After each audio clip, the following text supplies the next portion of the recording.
El objetivo de esta presentación en esta tarde es analizar la relación fundamental que existe entre el santuario y la teología adventista. Así que va a ser un planteamiento general. El santuario en general y la teología adventista en general, sin entrar en doctrinas o en detalles, sino la estructura básica y el desarrollo básico de las doctrinas de teología adventista. Los puntos principales que vamos a tocar serán los siguientes: la teología adventista y el origen del adventismo. Después el santuario como pilar macrohermenéutico, explicaremos esto, el santuario y el pilar macrohermenéutico de la realidad. Después el santuario y el pilar macrohermenéutico de la articulación, y finalmente algunas reflexiones acerca del principio de la sola, tota escritura y el futuro del adventismo. Eso es la estructura general de la presentación de hoy. Comenzando con la presentación, debo decir que cuando me hicieron la invitación para hacer esta presentación, me vino a la mente una experiencia que tuve hace muchos años atrás, en el año 1986, cuando el doctor Gerhard Hassel, en aquel entonces el decano del Seminario Teológico Adventista, me invitó a formar parte del equipo de profesores que enseñaba una clase recientemente creada en aquel entonces, la doctrina del santuario. La invitación me sorprendió mucho porque esta era una clase que era enseñada por varios profesores que habían sido profesores míos y eran todos eruditos en Antiguo o Nuevo Testamento, y mi especialidad era en sistemática y en filosofía, así que me sorprendió mucho. El doctor Hassel me pidió que tomara 3 horas de clase en ese curso para explicar a los estudiantes la relevancia de la doctrina del santuario. Cuando me dijo eso, pensé para mí mismo: si los eruditos que presentan la doctrina con toda la riqueza del conocimiento bíblico no dejan claro la relevancia del santuario, ¿qué puedo hacer yo, que solo conozco la doctrina del santuario como un laico? Y en ese momento me vino a la mente una experiencia que había tenido de escuchar a personas que eran seguidores del doctor Ford, que estaba contra el santuario. Estos que lo seguían estaban enojados con él por haber traído el santuario a colación delante de toda la iglesia, porque ellos pensaban que si el doctor Ford no hubiera hecho nada, el adventismo se hubiera olvidado de la doctrina del santuario porque simplemente no la estaba usando. Así que me vino a la mente que lo que no se usa se pierde, como dicen acá en Estados Unidos. Así que pensé que lo que deberíamos hacer es ver cómo usar la doctrina del santuario en la vida de la iglesia, y eso es más o menos lo que he querido hacer desde aquel entonces. He visto cómo hacerlo, veo que la iglesia todavía no lo está haciendo, y creo que esta es una oportunidad para compartir con ustedes el por qué lo deberíamos hacer. El objetivo entonces es cómo usar la doctrina del santuario. La ponencia que quiero hacer hoy resumida es la siguiente: el santuario bíblico provee el pilar macrohermenéutico fundamental de la teología adventista, fundamental, la cual, la teología adventista, es la razón de la existencia de la iglesia y de su misión. Por lo tanto, si tenemos una misión es porque tenemos una iglesia, y si tenemos una iglesia es porque tenemos una teología, y si tenemos una teología es porque tenemos un pilar de la cual podemos entender la teología cristiana bíblica desde una perspectiva que ninguna otra iglesia desde los tiempos del Nuevo Testamento lo ha podido hacer.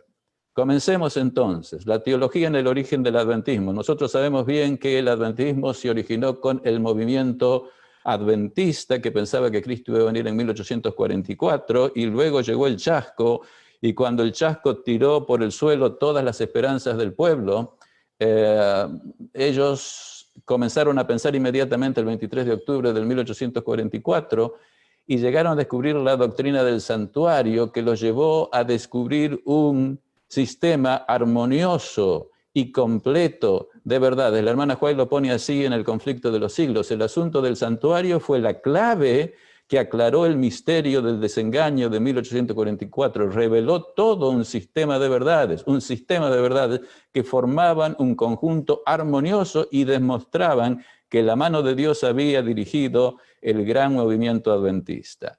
O sea que aquí tenemos 2 elementos. El santuario es la clave, y lo que llevó a originar al adventismo fue un sistema completo de teología. La hermana White dice en otras citas también de filosofía. En los primeros 5 años, los adventistas que habían pasado por el chasco se reunieron, tuvieron conversaciones, estudiaron la Biblia y llegaron a descubrir los principios fundamentales sobre los cuales llegaron a descubrir un sistema completo, y eso lo hicieron en 5 años. Eso es extraordinario. La hermana White, como 40 años después de este acontecimiento, un año después de 1888, el Congreso de Minneapolis comenzó a pensar en cuáles eran estos pilares, estos principios, estos hitos, y ella dijo que recordaba 4: el santuario, el mensaje de los 3 ángeles, la ley de Dios, el sábado y la no inmortalidad del alma. No podemos aquí tratar todos estos, pero todos estos en realidad presentan presuposiciones fundamentales para entender el mensaje y el sistema completo de la Biblia. Aquí solamente vamos a tratar del santuario. En 1850, quiero que noten esto, la hermana White, un 13 de diciembre de 1850, escribiendo a Loveland, la familia de Loveland, dijo lo siguiente, le escribió lo siguiente: sabemos que tenemos la verdad. Ellos habían estado buscando la verdad, pero en ese momento ella llegó a la conclusión, a la convicción de que habían llegado a tener la verdad. Y la verdad que hizo los motivó a la misión. Ella dice: Dios está obrando y trayendo almas de los escombros a la luz clara de la verdad. Es decir, habían quedado pocos hermanos esparcidos y ahora la verdad los estaba juntando. Lo que quiero puntualizar aquí desde el principio con este diagrama es que el chasco que experimentaron por un error de interpretación teológica basado en la sola Escritura fue solucionado también con recurso a la sola y tota Escritura. La base bíblica los ayudó a encontrar los pilares del adventismo, entre los cuales estaba el santuario como fundamental a ellos, y a partir de ellos, ya en el año 1850, llegaron a descubrir un sistema completo y armonioso de teología y filosofía. Es a partir de ese descubrimiento que los mueve a estos individuos que hasta ahora no tenían iglesia realmente, a compartir lo que habían descubierto y a fin de llevar ese mensaje que era tan extraordinario. No era solamente para solucionar los problemas que habían tenido en 1844 y el chasco, sino que vieron que era un mensaje de un alcance universal y querían compartirlo con el mundo entero, y por eso más tarde se fundó la iglesia. La fundación de nuestra iglesia no se debe a que un individuo carismático trató de tener seguidores, sino que fue impulsada por el descubrimiento de un sistema teológico que estaba en la Biblia. Quiero sugerirles a través de toda esta presentación que nosotros no tenemos esa unidad ni ese fervor misionero, probablemente porque no hemos entendido y comprendido e internalizado ese complejo teológico. Ahora acá hay un diagrama de los pilares. Debajo de los pilares del adventismo, ahí tenemos el sábado, la ley, el santuario, la no inmortalidad del alma y los 3 ángeles, encontramos el principio de la sola y prima escritura. Sobre esos principios se erigió esa plataforma de verdad, que es el sistema de verdades conectadas y armoniosas del adventismo, y luego, a partir de allí, tenemos la iglesia y su misión. Ahora bien, esta situación, de acuerdo a las presentaciones del doctor Graff, han sido diríamos, rechazadas o reemplazadas por otras visiones. Él presentó una de ellas, que es el adventismo evangélico. Este adventismo evangélico niega esa estructura que acabamos de decir en términos generales y construye no sobre la sola y tota escritura, sino con la posición católica protestante de las múltiples fuentes de teología, la Biblia, la experiencia, la filosofía, la tradición, etcétera. Y se centran todo esto en la parte de la Biblia que trata el Evangelio, fundamentado mayormente en los escritos del apóstol Pablo. Sobre ellos desarrollan un sistema evangélico de teología, mayormente dentro de la estructura de Lutero y Calvino, y sobre ella se desarrolla la iglesia y su misión. Ahora bien, esto nos lleva a una mención de paso, diríamos acá, pero importante de tener en mente, que en el adventismo hoy, quienes me están escuchando, probablemente están pensando el adventismo desde perspectivas distintas a las que yo la voy a presentar ahora.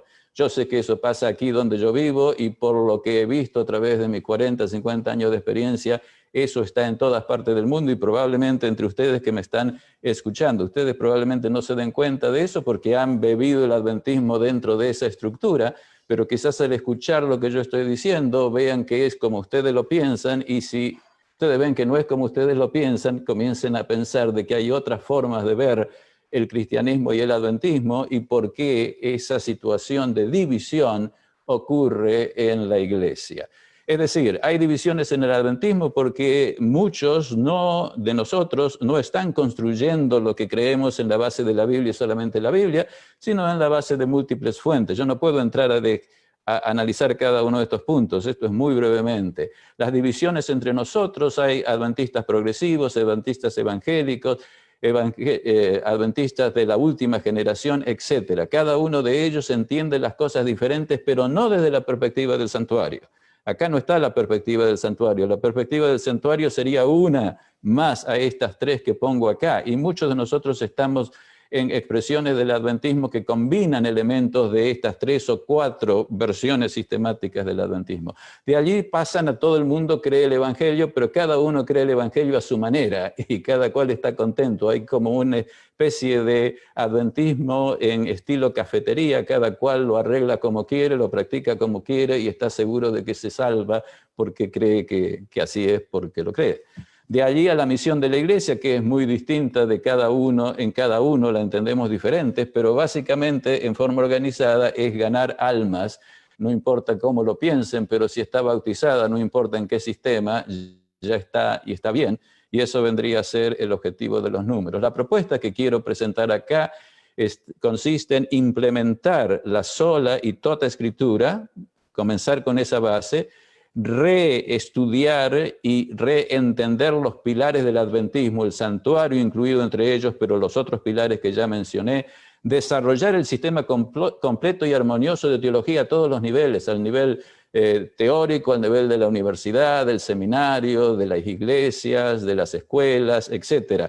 Todos trabajando dentro del mismo sistema, basado en la Biblia, basado en el santuario, basado en las pilares de la iglesia, y luego desarrollar una misión para compartir esa comprensión para llegar a la misión que es básicamente un ecumenismo bíblico, la unión de todos los cristianos en armonía, en unidad espiritual, siguiendo a Dios de acuerdo a sus enseñanzas en la Biblia. Ahora un poco de explicación acerca de los pilares. Yo voy a usar acá los pilares como algo equivalente a presuposiciones o principios. Así que pónganselo en la mente. Cuando nosotros pensamos o actuamos, tenemos ciertos principios fundamentales en los cuales tenemos que estar de acuerdo.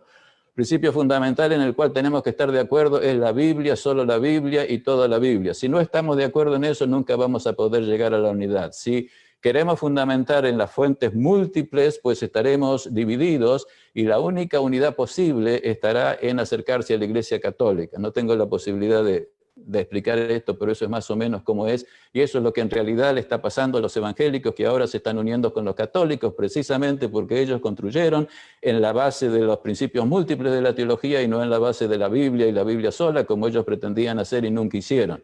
Es nuestro privilegio poder hacerlo. Con esto en mente, recuerden, pilares, lo que los pioneros ven, para nosotros funciona, se aplica como presuposiciones, lo que tenemos antes de estudiar. ¿Qué son presuposiciones? Las presuposiciones son principios que existen en nuestra memoria.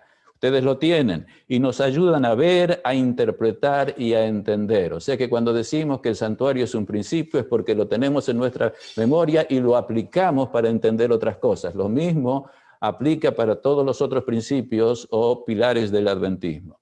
Con esto en mente, déjenme decir que en el cristianismo estos principios que vamos a estudiar existen, pero son entendidos en forma distinta. Por lo tanto, hay una multiplicidad de sistemas teológicos en el cristianismo. Lo podemos dividir en el sistema clásico y moderno. Los protestantes y los católicos tienen sistemas clásicos y tienen también sistema moderno, y después está el sistema bíblico. El sistema bíblico es incompatible con el clásico y el moderno. porque parte de una presuposición diferente que ya vamos a explicar. Este sistema fue descubierto, el bíblico, por los pioneros y desarrollado por Elena de White, especialmente en su serie de los 5 libros del conflicto de los siglos. No ha sido desarrollado todavía a nivel de teología erudita por nadie, inclusive por nosotros los adventistas. Ahora, los principios macrohermenéuticos. ¿Qué son principios macrohermenéuticos? Son ideas que tenemos en las mentes que son generales y que se aplican mayormente a todo lo que hacemos, especialmente en teología. Acá tengo un diagrama de los principios en general. Estos son principios que todos los teólogos de todas las iglesias cristianas asumen de una manera u otra y que los han tomado de la filosofía humana, no de la Biblia. El primero y general es qué es la realidad, y después hay 3 principios fundamentales: el de realidad, es decir, de las ontologías particulares, la realidad de Dios, la realidad humana, la realidad del universo. Después está el principio de articulación, que básicamente es el principio por el cual estas 3 realidades se conectan, Dios con el hombre y el mundo, cómo se conectan. Ese es el principio de articulación del cual habló el Dr. Graff. Y finalmente el principio de conocimiento, que analiza de dónde sacamos el conocimiento para hablar de Dios. Lo imaginamos nosotros, cada cual piense lo que quiere, o Dios en realidad habla, y eso es el principio de la revelación, de la hermenéutica y el método. En realidad, aquí en esta presentación voy a hablar solamente del principio de la realidad en general, pero a partir del principio de Dios, la realidad de Dios y el principio de articulación. Si no entendieron esto, cuando esto pase, vuelvan a ver esto y a ver si lo entienden. Espero que sí. Ahora pasamos al santuario y el principio de la realidad. El santuario no es primordialmente una doctrina. Siempre cuando hablamos del santuario hablamos de una doctrina. No es una doctrina sino una realidad. La doctrina del santuario que tenemos fluye de y refleja la realidad. Para entender el santuario necesitamos pensar la realidad que el santuario ilumina. El santuario no es una mera ilustración del Evangelio. Si fuera una ilustración del Evangelio no sería una realidad, sería un cuentito para ilustrar la verdad del Evangelio y sería descartable. Porque bueno, me dicen que vaya más despacio, pero si voy más despacio lo voy a tener como 10 o 15 minutos más, pero está bien. Voy más despacio. Okay. El clamor del pueblo. Ustedes deben saber que cuando era profesor me decían metralleta y ya saben por qué. Muy bien, la doctrina del santuario fluye y se refleja de la realidad. Para entender el santuario necesitamos pensar la realidad, es decir, el santuario primero es una realidad y luego hay una doctrina que simplemente trata de explicar la realidad. Y esa realidad no es el Evangelio, y tampoco el santuario es la ilustración del Evangelio, porque si fuera una ilustración del Evangelio, para en primer lugar la ilustración tiene que ser clara. Y para ser clara, todo el mundo la tiene que saber, y en realidad el mundo no entiende el santuario porque no es parte de la experiencia. O sea que el santuario es una realidad.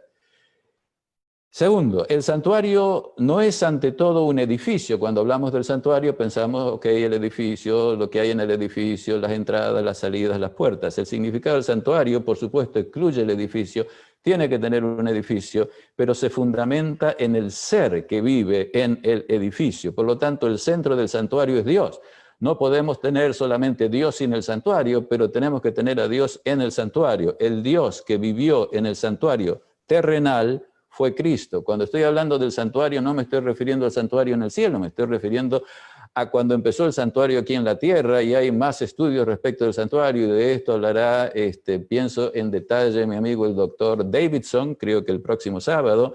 Él está llegando con un libro acerca de todos los datos del santuario en la Biblia, que va a ser un libro monumental y que va a ayudar a la iglesia grandemente. Ahora, el centro del santuario es Dios, y el centro del santuario es Cristo, y el santuario requiere la Trinidad. Recuerdo una cita del teólogo católico Karl Rahner, fundamental para el Concilio Vaticano II, que dice que sí, se eliminara la doctrina de la Trinidad, la doctrina católica y protestante continuaría siendo la misma y no se cambiaría para nada, lo que significa que en realidad la doctrina cristiana desarrollada por el cristianismo católico y protestante no necesitan la Trinidad. Si sacamos la Trinidad, la teología de la Iglesia Adventista no funciona porque no podemos hacer funcionar el santuario, porque en el santuario hay un juicio y en el juicio está envuelto el Padre, el Hijo y el Espíritu Santo. Por lo tanto, el santuario es la estructura que al centrarse en Dios requiere no solamente la centralidad de Cristo, sino también la de la Trinidad. El santuario, por otro lado, pasando a la realidad de Dios, siendo que el centro del santuario es Dios, el Dios del cual la Biblia habla mora en un edificio, en el espacio y en el tiempo, creados. Este hecho directamente contradice la interpretación griega del ser de Dios. Por haber adoptado la interpretación griega atemporal de la realidad, el Dios de los cristianos, católicos y protestantes, no puede morar en un edificio. Espero que ustedes estén siguiendo en esto. Si el Dios de los cristianos es atemporal, no es espacial, en realidad no podemos decir que Él pueda vivir literalmente en un edificio, en el espacio y en el tiempo. Pero el Dios de la Biblia lo puede hacer. ¿Qué significa esto? Que el santuario revela que el Dios cristiano es un ser temporal e histórico.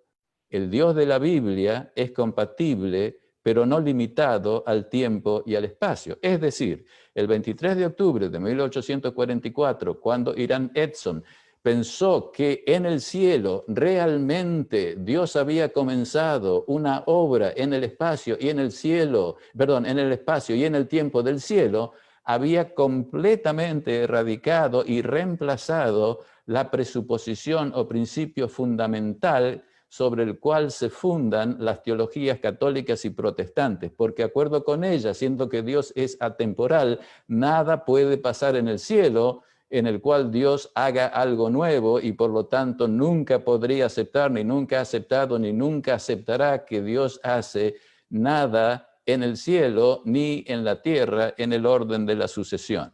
Sé que eso para ustedes es difícil de entender porque nosotros nunca hemos pensado la teología de esa manera, pero esa es la manera en la cual los teólogos, no me estoy refiriendo a los miembros de la iglesia, de las iglesias católicas y de las iglesias protestantes, me estoy refiriendo a la teología que hacen los teólogos profesionales, nunca la pueden aceptar y por eso ellos han tenido que inventar otras explicaciones del cristianismo. Ahora, el principio de realidad. ¿Cuáles son las consecuencias de pensar a Dios como histórico y no como atemporal? En primer lugar, Dios puede revelarse directamente en el espacio y en el tiempo. Es decir, puede actuar, puede hablar sin romper las secuencias de causas en el espacio temporales. Imagínense, si Dios fuera atemporal no podría hablar, no podría decir te quiero, porque para decir te quiero requiere tiempo. Por lo tanto, Él no puede expresar, ni hacer, ni pensar nada que sea nuevo. Por lo tanto, uno tiene que reinterpretar completamente la Biblia y en realidad hay muy pocas cosas que se puedan añadir a los elementos fundamentales que son aceptados por las teologías, que se han inventado. La Biblia es superflua porque dice una cantidad de cosas que Dios hace en secuencia, pero eso no se puede aceptar porque todos los teólogos saben que Dios no puede hacer cosas en secuencia. La Biblia, por lo tanto, otra consecuencia positiva es la palabra de Dios para los seres humanos y por lo tanto la fuente autoritativa de datos teológicos. Es decir, la Biblia, todas las palabras que hay en la Biblia de una manera, ya sean expresadas directamente por Dios o reveladas a través del Espíritu Santo, basándose en la experiencia de los autores, son palabras que Dios quiere que las escuchemos como provenientes de Él y expresando sus pensamientos y sus promesas. Hay una diferencia muy grande entre entender la palabra de Dios, cada una de las palabras que leemos como palabra de Dios, que entenderlas de que, bueno, son todas metáforas creadas por los hombres y son el producto de la imaginación de los hombres. Además, establece la continuidad y armonía interna entre el Antiguo y Nuevo Testamento, es decir, si Dios actúa a través del espacio y el tiempo, lo que nosotros llamamos Antiguo Testamento y Nuevo Testamento son solamente dos períodos que se han dividido en relación a un hecho fundamental que vamos a estudiar, que es la cruz de Cristo. Y la cruz de Cristo determina que haya algo que es viejo y determina que hay algo que es nuevo, y claro, eso no lo vamos a poder expresar en su totalidad hoy, pero sí vamos a hablar un poco acerca de cómo la cruz hace todo viejo y nuevo. Y finalmente, y hay una continuidad, porque no podemos decir que el Dios del Nuevo Testamento es diferente que el Dios del Antiguo Testamento, es el mismo Dios, es la misma relación, es la misma salvación, es el mismo plan, es la misma religión. No hay una religión que es la judía y una religión que es la cristiana, como piensa el mundo cristiano, sino que hay solamente una religión que debe ser la religión cristiana, que incluye en todos los actos de Dios, desde creación a nueva creación, el Antiguo y el Nuevo Testamento. Ahora, los hechos históricos de Dios son el centro de la teología cristiana, la teología del Antiguo Testamento, la teología del Nuevo Testamento, la teología sistemática y la teología práctica de la Iglesia, todos centrados en los actos de Dios. Ahora bien, el santuario y el principio de articulación. ¿Qué es el principio de articulación? Aquello que conecta todas las partes para formar un todo armonioso y consistente. Es decir, la teología es la que pone todas las partes juntas. Por supuesto, nosotros pensamos que la teología es poner todas las partes de la Biblia junto. Y claro, eso es parte del asunto. O sea, ¿qué es lo que el principio de articulación articula? Yo sugeriría y sugiero que lo que Dios articula es la creación, la totalidad de la creación, todo el universo. Dios está articulando y conectando y uniendo para traer salvación al universo en un proceso histórico. Y también lo que tenemos que articular, Dios articula, es la Biblia y toda la Biblia. Cómo ponemos toda la información de la Biblia. Toda la información de la Biblia tiene que hacer sentido. No que una parte no concuerde y diga, esta parte no concuerda, la dejamos, no importa. ¿Sí? ¿Qué hacemos nosotros si llevamos el auto al taller, vamos a hacer un viaje de 5 o 6 mil kilómetros, decimos, quiero que me revise el auto y que el auto esté listo para los 5 o 6 mil kilómetros, y lo dejamos por una semana, volvemos y él me dice, mire, acá tiene el auto, me dice el mecánico, anda perfectamente bien. Claro, yo lo desarmé y lo volví a armar y acá hay 3 o 4 partes que no sé dónde van, pero el coche anda bien, acá le doy las partes, no sé por si las necesita. Claro, muy posiblemente el auto por ahí se va a parar porque todas las partes son necesarias para el auto, a menos que sea la manija para abrir la puerta, pero me estoy refiriendo a partes del motor. Ahora, el principio de articulación tiene 2 coordenadas. En primer lugar, la dimensión sincrónica y en segundo lugar, la dimensión diacrónica. La dimensión sincrónica conecta la parte de las realidades históricas en el presente y la coordinación diacrónica conecta todos los presentes en una secuencia de pasado, presente y futuro. Aquí tenemos un diagrama.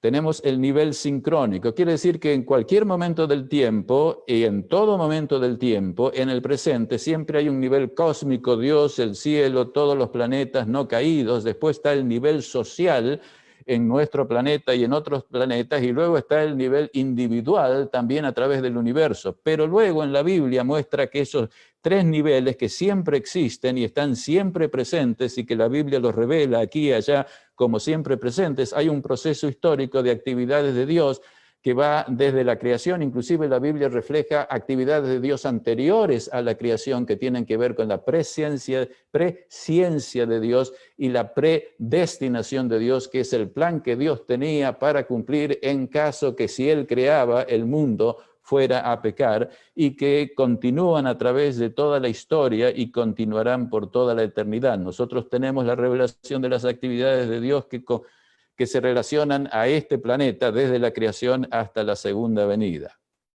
Ahora, vayamos al santuario como principio de articulación. En primer lugar, vamos a ver los componentes estructurales que la Biblia refleja. Es decir, tenemos el santuario, pero no es solamente el santuario, sino que el santuario trae a colación y articula otras cosas. La primera que trae a su seno es la matriz santuario y pacto. Voy a hablar de cada una de estas en forma específica. Segundo elemento estructural es la armazón profética historicista. La segunda es la centralidad agencial de Cristo. Y la cuarta es la centralidad de la cruz. la dinámica de lo viejo y lo nuevo. Todo esto está conectado de una manera u otra con el santuario, ya sea el santuario en el Antiguo Testamento, el santuario en la persona de Cristo, mientras que Cristo estaba aquí en la tierra, y luego el santuario en el cielo. La estructura del santuario pacto como matriz. El santuario y el pacto existen como una unidad inseparable. Uno no puede existir sin el otro. Los evangélicos usan el pacto mayormente, pero ignoran y no hablan del santuario. Los adventistas usan el santuario, pero lo separan del pacto, es decir, usan el santuario y el pacto, pero no los usan juntos, los separan. La clave es entenderlos en el contexto bíblico como aspectos complementarios de la historia de la salvación y amor de Dios y del santuario. El pacto es vida, existencia, experiencia. Es la continua unión, relación que debe existir entre Dios y los creyentes para que la salvación ocurra. El santuario es la estructura que hace posible la vida y la historia de la salvación. Es como la casa que hace posible nuestras vidas. El santuario sin pacto es vacío, como una casa sin habitantes es vacía. Pero el pacto sin santuario es ciego, es decir, le falta la dirección histórica que le da el santuario a partir de sus compartimentos, sus muebles que facilitan acciones que son hechas por los habitantes, particularmente Dios, que es el habitante principal del santuario, y los invitados con el cual él entra en relación íntima. Por lo tanto, esto es fundamental. Para estudiar el santuario nunca lo podemos estudiar sin el pacto y viceversa, y esa es la estructura fundamental del principio de articulación. Pero hay más. Siendo que Dios es analógica e infinitamente temporal y espacial, sus acciones inmanentes en la historia humana, inmanente significa dentro de la historia humana, son el fundamento real de la historia de amor con el universo a través de la eternidad pasada y la futura, desde la presciencia y la predestinación a la consumación de la historia y la nueva creación.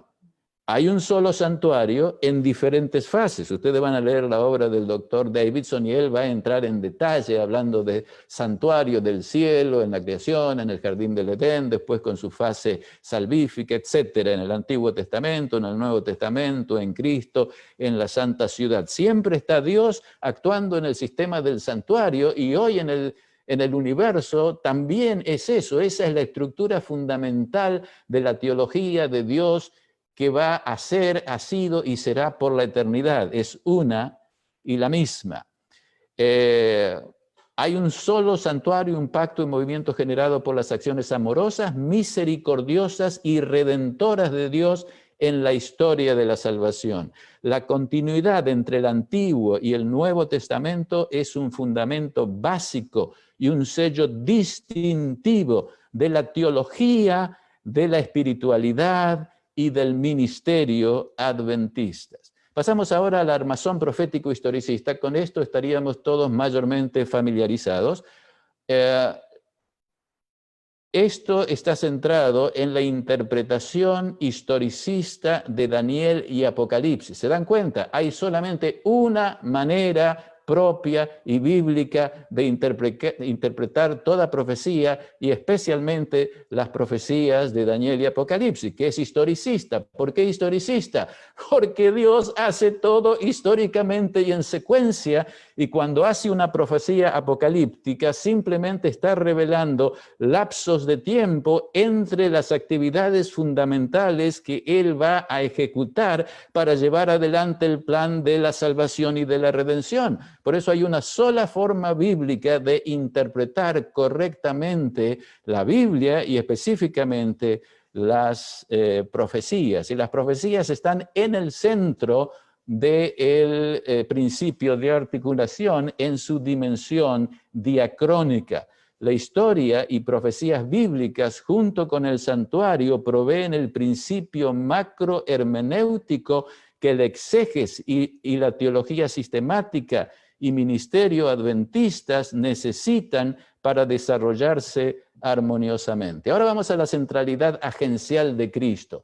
Es decir, en el contexto del santuario Covenant, que es la matriz dentro del cual todo ocurre, dentro de la interpretación historicista que da los grandes hitos y períodos históricos cronológicos dentro del cual Dios va a actuar sus grandes obras de salvación en el espacio y el tiempo, hay alguien que hace las conexiones dentro de eso. ¿No? Es decir, no es el pacto el que hace las conexiones, no es el santuario el que hace las conexiones, no son las profecías las que hacen las conexiones. El que hace las conexiones es Dios mismo, que vive en el santuario y que tiene un calendario para ejecutar sus obras históricas de la redención. Y ese es Cristo.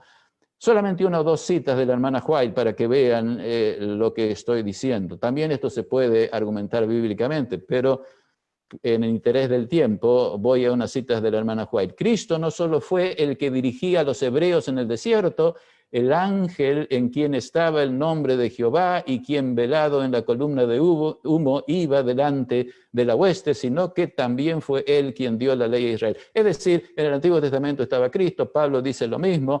Además, la hermana White dice, ellos, los discípulos, tenían un evangelio que predicar. ¿Cuál era el evangelio que predicar? Fíjense qué interesante. Cristo en forma humana, parte del evangelio. Un hombre de dolores, parte del evangelio. Cristo humillado, parte del evangelio. Tomado por las manos perversas y crucificado, la cruz, parte del evangelio. Cristo resucitado, ascendido a los cielos, parte del evangelio. Y ante la presencia de Dios para ser el abogado en nuestro nombre, juicio investigador, parte del evangelio. Cristo volviendo con poder y gran gloria en las nubes de los cielos, parte del evangelio. Como se ve, tenían un evangelio centrado en todas las acciones de Dios. Ahora, de la centralidad de Cristo, vamos a la centralidad de la cruz, que es un acto de Cristo. Y la hermana White también habla de la centralidad de la cruz. Cita de ella, el sacrificio de Cristo como expiación del pecado es la gran verdad en derredor de la cual se agrupan todas las otras verdades. A fin de ser comprendida y apreciada debidamente, cada verdad de la palabra de Dios, desde el Génesis al Apocalipsis, debe ser estudiada a la luz que fluye de la cruz del Calvario. Algunos han tomado esta declaración para decir, ve, esto es cristocéntrico, no nos tenemos que preocupar de ninguna otra cosa, tenemos el Evangelio y desde el Evangelio debemos ver todo. Pero en realidad ella no está diciendo desde el Evangelio, está diciendo desde la cruz.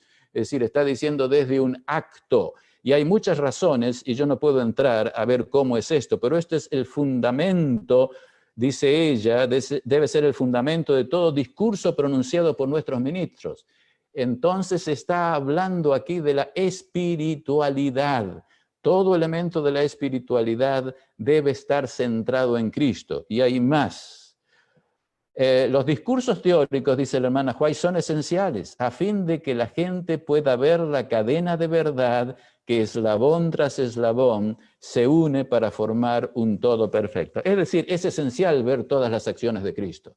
Y esa es parte del principio articulador. Pero, dice la hermana White, ningún discurso debe predicarse jamás sin presentar a Cristo y a Él crucificado como fundamento del Evangelio, es decir, el fundamento del Evangelio, que es el fundamento de la espiritualidad, siempre va a ser, y por las edades eternas, cuando ya estemos salvados, va a ser nuestro maravillarnos de lo que Cristo hizo, el Rey del universo, al venir a anonadarse y a morir por nosotros. Las interpretaciones de la cruz. Todos los cristianos concuerdan en afirmar la centralidad de la cruz, pero tienen interpretaciones diferentes. Los católicos romanos y ortodoxos enfatizan los sacramentos.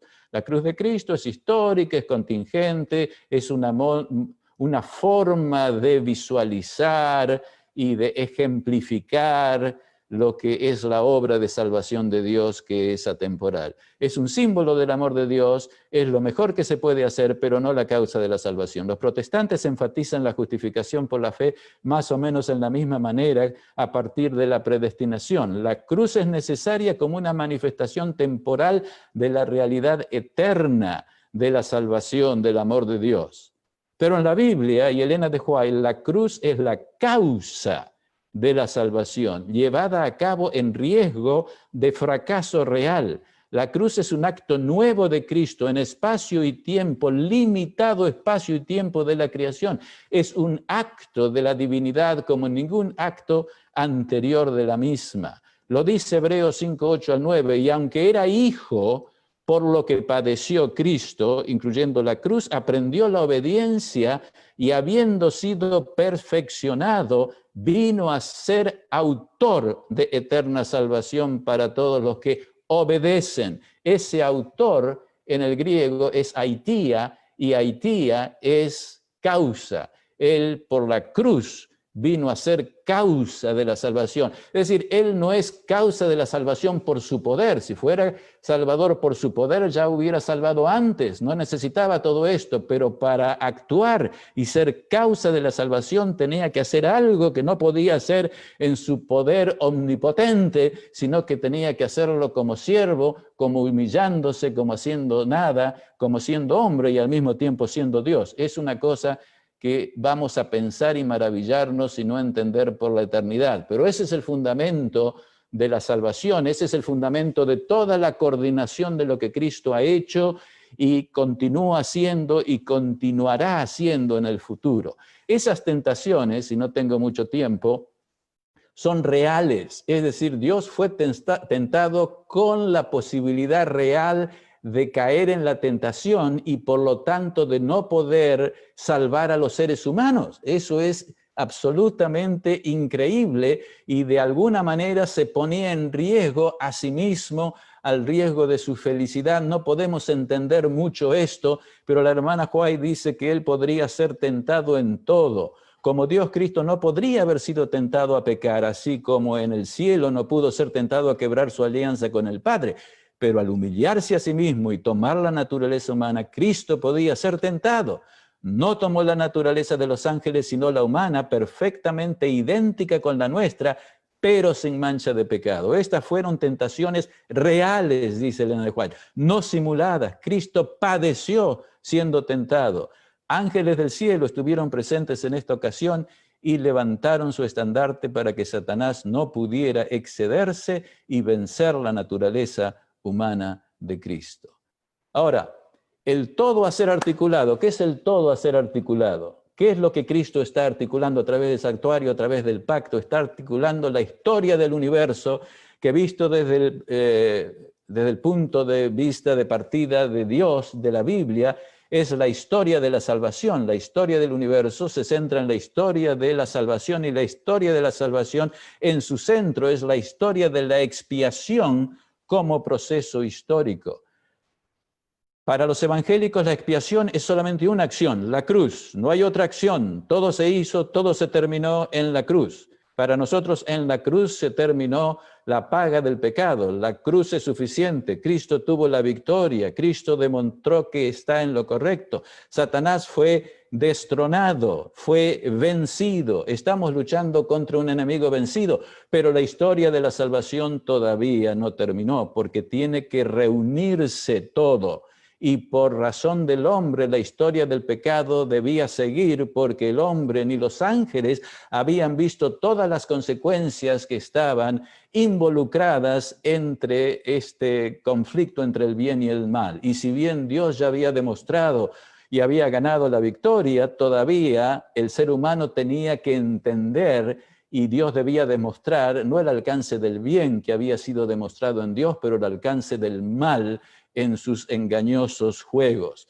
La cruz es una acción, el fundamento sin el cual las demás acciones divinas no podrían alcanzar sus objetivos. El objetivo de la expiación como proceso histórico es restaurar el reino eterno de Dios sobre un fundamento inamovible que es la justicia de Dios. La expiación no ha concluido todavía y continúa. ¿Cuál es el método articulador de Cristo? El método articulador de Cristo es a través de la iglesia, de la misión y de los juicios investigadores en sus etapas investigativas, que empezó en 1844 de milenio y al fin del milenio en el trono blanco. Hay mucho escrito sobre esto, no voy a entrar a especificar esas tres elementos progresivos en el juicio investigativo, que es parte de la redención para llevar la historia del pecado a un término en el cual nunca jamás el pecado se levantará por una segunda vez. La misión de la Iglesia, la unión de la Iglesia, la misión de la Iglesia se centra en la unión de la Iglesia. La misión de la Iglesia es que la Iglesia tiene que estar unida y esa unidad de la Iglesia tiene que expandirse a todas las otras iglesias cristianas para llamar a todos los que creen en la Biblia fuera de las otras iglesias para formar un movimiento ecuménico que sea una alternativa para el único movimiento ecuménico que en estos días está siendo llevado adelante por la Iglesia Católica. Ustedes saben perfectamente bien que desde el fin del Concilio Vaticano II, la Iglesia Católica tomó el liderazgo del ecumenismo que ya venía existiendo en su fase protestante, evangélica, y ahora ellos elaboraron una estructura teológica litúrgica, es decir, de adoración y política, a través del cual están tratando de unir a todos los cristianos. Pero nosotros hemos sido llamados en esta hora, no solamente para denunciar de que esto está incorrecto, pero para anunciar que hay una alternativa, hay un modelo bíblico, hay un modelo centrado en Cristo, el Cristo de la historia, por el cual todos los cristianos realmente al final del tiempo deben unirse en fidelidad a Cristo y a su palabra. Ahora bien, esto está claro en ciertos versículos que yo quiero que ustedes consideren. En primer lugar, en Efesios 1, 9 al 10, el apóstol Pablo está hablando de la predestinación, lo que Dios tenía en mente antes de crear al ser humano, y dice lo siguiente en el versículo 9 del capítulo 1, dándonos a conocer el misterio de su voluntad, es decir, de su voluntad, de su predestinación, de lo que él quería hacer, según su beneplácito, es decir, en la libertad de su persona y de su sabiduría, el cual se había propuesto, es decir, había determinado en sí mismo, antes de la creación del mundo, dice en otras partes, ¿qué es lo que se había propuesto? De reunir todas las cosas en Cristo, en la dispensación del cumplimiento de los tiempos, así la que están en los cielos como la que están en la tierra. ¿Qué es lo que Dios ha querido hacer desde el principio? Es que si el pecado comenzaba, entraba y dividía a la humanidad y dividía al universo, él iba a venir con fuerza de servidumbre a unirlos nuevamente en el centro de Cristo y de su plan. Por lo tanto, lo que Dios quiere es terminar con su plan, y esto es unir a toda la familia de Cristo en la tierra y en los cielos. ¿Cómo lo va a hacer? Lo explica en Colosenses 1, 15 y 20. Porque en él fueron creadas, dice el apóstol Pablo, todas las cosas, las que hay en los cielos, las que hay en la tierra, visibles, invisibles, sean tronos, sean dominios, sean potestades, principados. Todo fue creado por medio de él, Cristo en la creación, y para él al fin de los tiempos. Y él es antes de todas las cosas, y todas las cosas subsisten en él. La palabra griega dice, todas las cosas están fitting, es decir, encajan. Esa es la palabra. Todas las cosas encajan en él. Él es el principio de unidad, de armonía. Y él es la cabeza del cuerpo, que es la iglesia. O sea, que él viene y trabaja a través de la iglesia, el que es el principio, el primogénito de entre los muertos, para que en todo Cristo tenga la preeminencia, por cuanto agradó al Padre. Esto no es solamente del Hijo, es al Padre, que en él habitase toda la plenitud, y por medio de él, del Hijo, reconciliar consigo todas las cosas. Este reconciliar es traer de vuelta en unidad todas las cosas, así las que están en la tierra como las que están en los cielos. Exactamente lo que había dicho que era su voluntad antes de la creación de la tierra, ahora es lo que está tratando de hacer a través de la iglesia, haciendo la paz mediante ¿qué? La sangre de la cruz. Es decir, la sangre de la cruz está ahí, hace la paz, pero todavía es necesario el principio de la reconciliación, que está centrada en Cristo, y nosotros hemos sido llamados para ejercer como ministros para traer a esa reconciliación. Y finalmente acá en Efesios 4:10, el que descendió, Cristo, a la tierra es el mismo que también subió en su ascensión por encima de todos los cielos para llenarlo todo. Y Él mismo constituyó a unos apóstoles. Acá vienen los dones del Espíritu Santo, el Espíritu Santo envuelto en este proceso de reunificación, de restauración, de reconciliación. A uno constituyó apóstoles, a otros profetas, a otros evangelistas, a otros pastores y maestros. Se dan cuenta cómo la obra del ministerio está directamente conectada con la obra de la teología y con la obra de la unidad y con la obra de la expiación y con la obra de la misión, a fin de perfeccionar a los santos. ¿Para qué? Para la obra del ministerio. ¿Para qué? Para la edificación del cuerpo de Cristo, hasta que todos lleguemos ¿a qué? A la unidad de fe y de conocimiento del Hijo de Dios, a un varón perfecto, a la medida de la estatura de la plenitud de Cristo. ¿Se dan cuenta que en la misión de la Iglesia estamos siendo partícipes de la obra de reconciliación y expiación? Dios es el centro, nosotros somos meramente instrumentos capacitados por el Espíritu Santo para llevar a cabo esta unidad. Y finalmente la teodicea. La teodicea son los juicios investigadores. La teodicea, en términos teológicos, es el juicio de Dios por su culpabilidad supuesta o implícita en la existencia del mal. No quiero entrar aquí al problema del mal porque tomaría mucho tiempo, pero obviamente este es uno de los grandes problemas para todo el ser humano, que cómo es que Dios, siendo bueno y todopoderoso, no interviene y el mal existe. La cristiandad tiene un enfoque racional, quiere en cierta medida justificar a Dios, trata de explicar racionalmente que Dios no es el culpable de todas estas cosas que pasan por el libre albedrío, etc. Desde el punto de vista bíblico, este enfoque, como ustedes saben, nunca funciona. Siempre hay sospechas, siempre hay preguntas, nunca pueden justificarse a Dios. ¿Qué es lo que hace la Biblia? La Biblia dice, reconozco que estas preguntas son correctas, necesitan respuesta. El que clama esto al principio de la Biblia es Job. Quiero un juicio, quiero que se entiendan, o quiero la explicación que venga de Dios. Y Dios lo tiene todo planeado, Daniel 7 lo clarifica.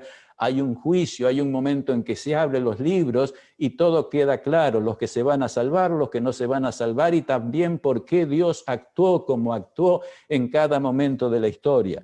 Y esto es lo que nosotros entendemos como una teodicea histórica centrado en los juicios investigadores que juegan un papel expiatorio, redentor y de reconciliación. Es decir, la reconciliación no termina con la cruz, no termina con la obra de la Iglesia, va a terminar en el cielo, y ya empezó en el cielo ya con la obra de juicio. La armonía universal necesita que las dudas y acusaciones contra la justicia y el amor de Dios que vienen del enemigo, de Satanás, desaparezcan para siempre.